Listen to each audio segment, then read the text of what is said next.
Siyempre ako si Bisaya Plays, ang marksman ng mga Bisaya. Yung mga backline natin dito, Lods, marksman din. Pero maglalagay tayo ng frontline, si Akay at saka si Xborg, para naman may tank tayo, di ba?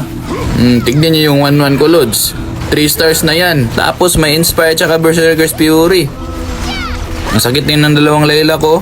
Yung isa parang hologram. Sige, iba natin, bay. Saman mo. Sige, Lods. Yan. Nice one. So dito sa part na to, 2 stars na yung Layla ko tapos si Moskov. And then si Popo, Lods. Kaya tignan natin kung gaano to kalakas. Yung puro marksman yung backline.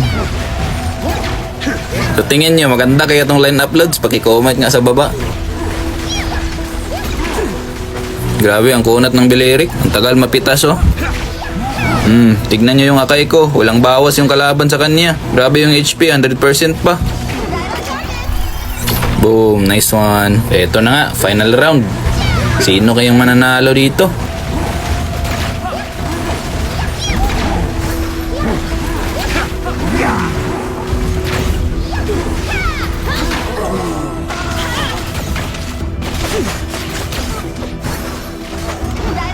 Yes, saha, panalo. First na naman tayo, Lods. Ang galing ko talaga dito sa Magic Chess, ah.